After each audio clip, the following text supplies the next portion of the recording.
warahmatullahi wabarakatuh. Waalaikumsalam warahmatullahi wabarakatuh. Selamat siang Bapak Ibu semuanya. Ya, Bu. Baiklah, di sini saya Hasmailena Saragi, calon guru penggerak angkatan 9 akan memaparkan diseminasi atau pembahasan modul 1.4 yang berjudul budaya positif. Nah, di sini saya akan menjelaskan budaya positif di sekolah, yaitu nilai-nilai dan kebiasaan di sekolah yang berpihak pada peserta didik agar mereka dapat berkembang menjadi pribadi yang kritis, penuh hormat dan bertanggung jawab. Nah, perubahan paradigma yang pertama itu untuk membangun budaya yang positif, sekolah perlu menyediakan lingkungan yang positif, lingkungan yang aman dan nyaman agar murid-murid mampu berpikir, bertindak, dan mencipta dengan merdeka, mandiri, dan bertanggung jawab. Kemudian lazimnya disiplin ini dikaitkan dengan kontrol. Dalam hal ini kontrol guru dalam menghadapi murid. Nah, pendidikan guru penggerak di sini kita ya atau Anda dan teman Anda akan melakukan kegiatan coba buka. Nah, ini kita skip saja. Lanjut. Menurut Ki Hajar Dewantara bahwa tujuan pendidikan itu adalah menuntun segala kodrat yang ada pada anak-anak agar mereka dapat mencapai keselamatan dan kebahagiaan yang setinggi-tingginya, baik sebagai manusia maupun sebagai anggota masyarakat. Nah, oleh karena itu, pendidik itu hanya dapat menuntun tumbuh atau hidupnya kekuatan kodrat yang ada pada anak-anak agar dapat memperbaiki lakunya, bukan dasarnya hidup dan tumbuhnya kekuatan kodrat anak. Nah, kita sendiri yang memegang kontrol atas kepalan tangan kita. Apakah kita membuka atau menutup kepala tangan kita, itu juga bergantung pada diri kita masing-masing sesuai dengan kebutuhan dasar kita saat itu. Nah, perubahan paradigma dari kontrol atau ilusi kontrol. Yang pertama itu ada ilusi guru mengontrol murid, kemudian ilusi bahwa kritik dan membuat orang merasa bersalah dapat mengembangkan karakter. Yang ketiga, ilusi semua penguatan positif, efektif, dan bermanfaat. Kemudian yang terakhir, ilusi bahwa orang dewasa memiliki hak untuk memaksa. Nah, di sini ada perubahan paradigma stimulus atau respon kontrol teori. Siapa sesungguhnya yang memiliki kontrol? Nah, ada stimulus respon. Contohnya kita mencoba mengubah orang agar berpandangan sama dengan kita. Nah, tapi kontrolnya adalah kita berusaha memahami pandangan orang lain tentang dunia. Nah, kemudian ada lagi perilaku buruk dilihat sebagai suatu kesalahan. Nah, dari kontrolnya semua pelaku memiliki tujuan. Perilaku memiliki tujuan. Nah, kemudian apa makna itu yang sebenarnya? Nah, ini yang kita bahas. Apakah makna disiplin? Yang pertama, kalau disiplin itu kita sudah tahu bahwa disiplin itu berasal dari bahasa Latin disciplina, yang artinya belajar. Makna asal dari kata ini berkonotasi dengan disiplin diri dan murid-murid Sokrates dan Plato. Disiplin diri membuat orang menggali potensinya menuju sebuah tujuan apa yang dia hargai. Namun, dalam budaya kita, makna kata disiplin telah berubah menjadi sesuatu yang dilakukan seseorang pada orang lain untuk mendapatkan kepatuhan. Jadi kecenderungan umum adalah menghubungkan kata disiplin dengan ketidaknyamanan, bukan dengan apa yang kita hargai atau pencapaian suatu tujuan mulia. Nah, disiplin adalah kemampuan memerintah diri sendiri dalam mengontrol dan menguasai diri untuk memilih tindakan yang mengacu pada nilai-nilai yang kita hargai dengan penuh tanggung jawab tanpa terperintah orang lain. Itu makna daripada disiplin. Nah, kemudian maksud dari nilai yang kita hargai adalah nilai-nilai kebajikan atau sifat-sifat positif manusia yang merupakan tujuan mulia yang ingin dicapai setiap individu. Nah, ada pun nilai kebajikan yang ingin dicapai oleh setiap anak Indonesia, kita kenal dengan profil pada Pancasila, yaitu pertama beriman, bertakwa kepada Tuhan Yang Maha Esa dan berakhlak mulia, kemudian mandiri, yang global, bergotong royong, dan kreatif. Nah, teori motivasi perilaku manusia yang pertama ada untuk menghindari ketidaknyamanan atau hukuman. Itu namanya motivasi eksternal atau motivasi dari luar. Yang kedua, untuk mendapatkan imbalan dari orang lain atau institusi. Ini namanya motivasi eksternal juga. Nah, kemudian yang ketiga, untuk menghargai diri sendiri. Ini yang dinamakan motivasi internal atau tujuan disiplin positif. Jadi itu ada pada diri kita sendiri dan dinamakan motivasi internal. Nah, saya akan menjadi orang seperti apa bila saya melakukannya? Itu kan tergantung pada kita sendiri. Dari dalam diri kita timbul motivasi tersebut, bukan dari orang lain. Nah, kemudian kebutuhan dasar manusia. Jadi pada hakikatnya kita manusia ini memiliki kebutuhan dasar. Yang pertama itu ada yang namanya cinta kasih. Nah, kita membutuhkan itu. Kemudian ada lagi yang namanya kesenangan. Kemudian penguasaan dan kebebasan. Itu yang kita butuhkan. Karena pada manusia pada dasarnya membutuhkan itu semua. Nah, kemudian dalam konteks penerapan disiplin positif ada 5 posisi kontrol guru. Yang pertama, guru itu sebagai penghukum. Yang kedua, pembuat merasa bersalah. Yang ketiga, kita sebagai teman. Yang keempat, memantau. Dan yang kelima, sebagai manajer. Itu 5 posisi kontrol guru. Nah, kemudian ada beberapa pernyataan. Kemudian siapa yang mengatakan? Nah, misalnya, saya kecewa sekali dengan kamu. Itu yang mengatakannya sebagai membuat orang merasa bersalah. Kemudian ada lagi contoh kalimat, kita tidak pernah benar melakukannya. Itu yang mengatakan penghukum. Nah, begitu juga dengan yang selanjutnya. Nah, kemudian budaya positif itu ada lingkungan positif dan ada keyakinan kelas. Nah, kalau keyakinan kelas itu adalah nilai-nilai kebajikan atau prinsip-prinsip universal yang disepakati secara bersama atau universal dapat berlatar belakang suku, negara, bahasa maupun agama. Jadi kalau menurut Gasan pada tahun 1998, suatu keyakinan itu akan lebih memotivasi seseorang dari dalam atau intrinsik. Seseorang akan lebih bersemangat untuk menjalankan keyakinannya daripada hanya sekedar mengikuti serangkaian peraturan. Ada namanya lagi pembentukan keyakinan kelas. Itu urutannya rentetannya pertama, keyakinan kelas itu harus bersifat abstrak daripada peraturan yang lebih rinci dan konkret. Kemudian keyakinan kelas itu berupa pernyataan-pernyataan yang universal. Kemudian pernyataan keyakinan kelas juga senantiasa dibuat dalam bentuk positif. Kemudian keyakinan kelas hendaknya tidak terlalu banyak sehingga mudah diingat dan dipahami. Kemudian semua warga kelas sebaiknya ikut berkontribusi dalam membuat kegiatan kelas lewat surat pendapat dan bersedia meninjau kembali keyakinan kelas dari waktu ke waktu. Nah, kemudian ada lagi yang dinamakan membuat kesepakatan kelas. Ini contohnya. Jadi kesepakatan kelas itu memang harus dilibatkan semuanya. Kemudian ada lagi namanya segitiga restitusi. Ini merupakan proses menciptakan kondisi bagi murid untuk memperbaiki kesalahan mereka sehingga mereka bisa kembali pada kelompok mereka dengan karakter yang lebih kuat. Nah, melalui restitusi, guru dapat yang pertama membantu murid menjadi lebih memiliki tujuan disiplin positif serta memulihkan dirinya setelah berbuat salah. Kemudian membantu murid untuk jujur pada diri sendiri dan mengevaluasi dampak dari kesalahan yang dilakukan dan memberikan penawaran, bukan paksaan. Nah, segitiga restitusi. Tahapannya yang pertama tentu menstabilkan dulu identitas. Jadi berbuat salah itu tidak apa-apa, karena tidak ada manusia yang sempurna. Saya juga pernah melakukan kesalahan seperti itu. Kita bisa menyelesaikan ini. Nah, Bapak Ibu tidak tertarik mencari siapa yang salah, tapi Bapak Ibu ingin mencari solusi dari permasalahan ini.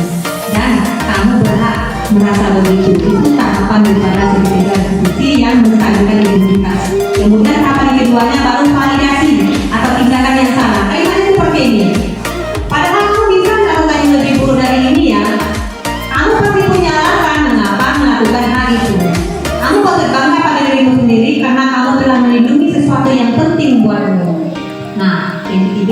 tahapan segitiga dari fungsi itu adalah menanyakan keyakinan.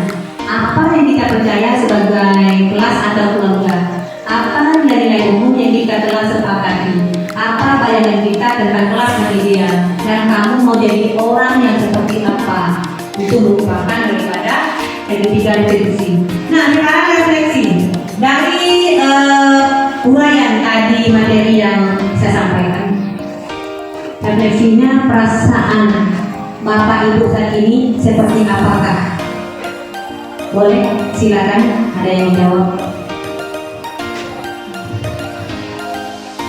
Apa yang maksudnya apa yang dirasakan setelah mendengarkan daripada pemaparan materi ini? Boleh sedikit disampaikan, Ibu Epi? Terima kasih untuk kesempatannya, Bu. Perasaan saya setelah mendengarkan destinasi tentang budaya positif ini, saya sebagai guru menjadi sadar bahwa di dalam mendidik anak, budaya positif atau pembiasaan itu memang harus berasal dari dalam diri sendiri. Kita sebagai guru selama ini hanya dari luar saja memotivasi eksternalnya, belum bisa menemukan kesadaran dari dalam diri sendiri untuk menyadari kebiasaan-kebiasaan atau disiplin positif yang timbul dari dalam diri. Seperti itu, terima kasih. Ya, terima kasih kepada Ibu Epi yang telah menyampaikan perasaannya setelah mempelajari materi ini. Jadi memang benar ya, mungkin selama ini kita sebagai guru belum memahami bahwa pada dasarnya kita mendidik anak-anak itu tidak bisa sesuai dengan keinginan kita. Jadi seperti apapun kita memaksa mereka untuk menjadi orang yang disiplin, mengikuti arahan, tapi tanpa adanya motivasi intrinsik dari dalam diri mereka, semua itu tidak akan terarahkan, semua itu tidak akan bisa diterapkan. Nah, yang kedua, setelah mengikuti materi atau pembahasan diseminasi pada hari ini, Bapak Ibu jadi paham bahwa apa? Silakan Pak Ibu memberikan sedikit tanggapannya.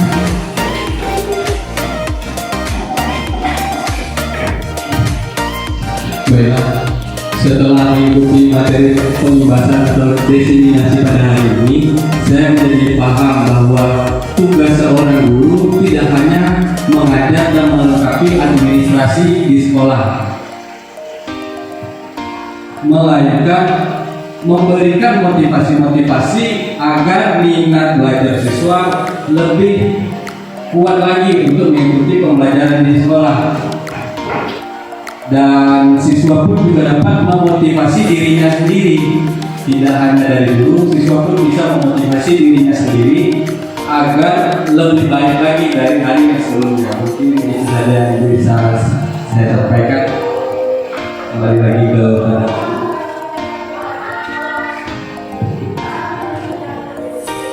Baik, terima kasih ya kepada Pak Heru atas pemahamannya yang didapatkan pada hari ini. Nah, kemudian target selanjutnya, kira-kira setelah mendengarkan kepada pemaparan diseminasi ini, apa kira-kira target selanjutnya yang akan dilakukan? Silakan kepada Pak Agus.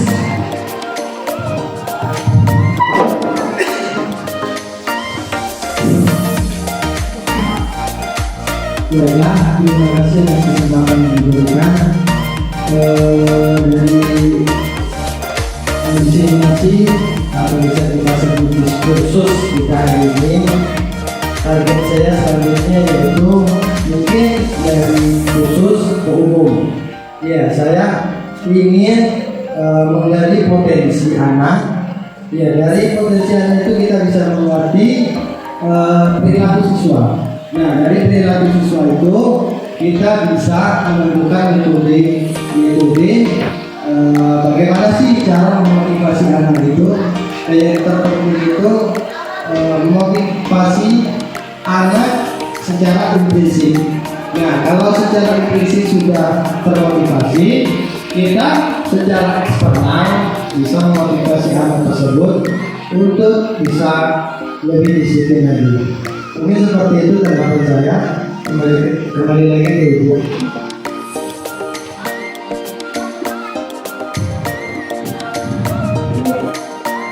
Baik, ya, terima kasih Bapak Ibu semuanya atas refleksi yang kita dapatkan pada hari ini. Jadi dari pemaparan materi ini kesimpulannya adalah bahwa kita sebagai seorang pendidik itu bukan hanya tadi yang dikatakan Pak Heru, bukan hanya untuk kita menyiapkan semua administrasi, tapi kita juga dituntut untuk bagaimana kita bisa menciptakan budaya positif terhadap peserta didik kita, sehingga semua itu bisa menimbulkan motivasi pada diri mereka sendiri. Jadi dengan mereka memiliki motivasi intrinsik dari diri kita, kita tidak kewalahan. Kita hanya sekedar mungkin bisa dikatakan untuk mengarahkan saja, karena motivasi itu sudah ada pada diri mereka. Itu mungkin merupakan menjadi kemudahan bagi kita untuk mengarahkan anak didik kita ke dalam budaya positif. Siap, siap, beramai.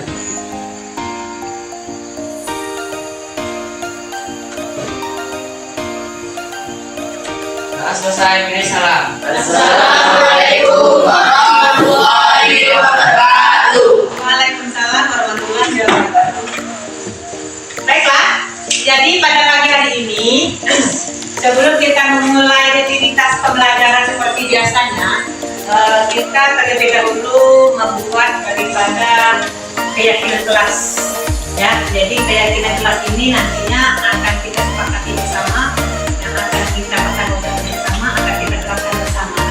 Nah, jadi sebelum keyakinan kelas itu terbentuk, tentunya kita akan membuat terlebih dahulu kalimat negatif.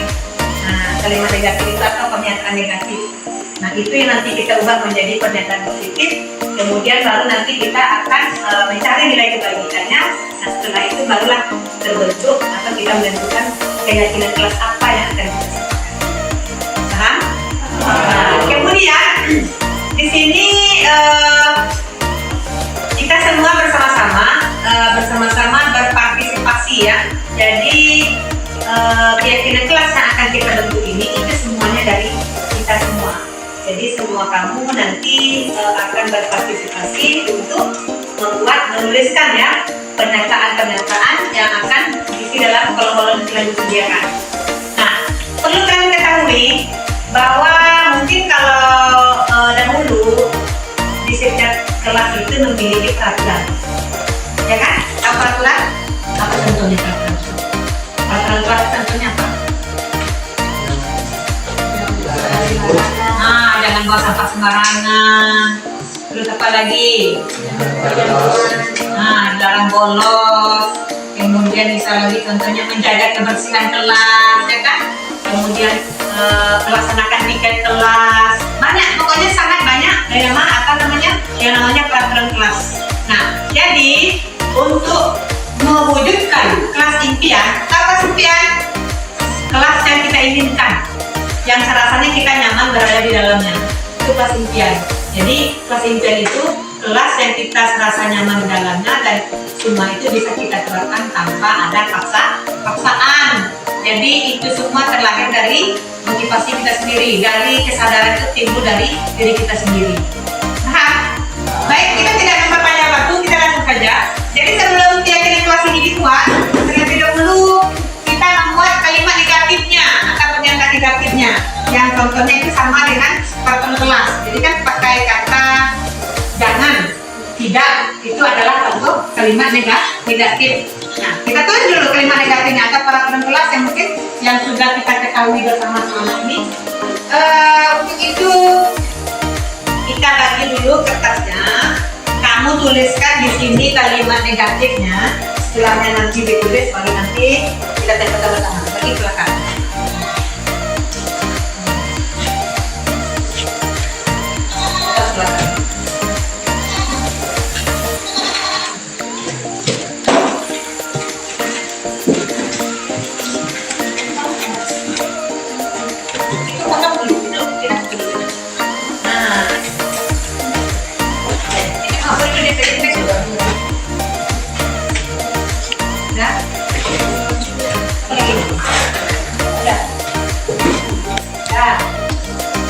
Semuanya punya pulpen? Yang satunya siapa?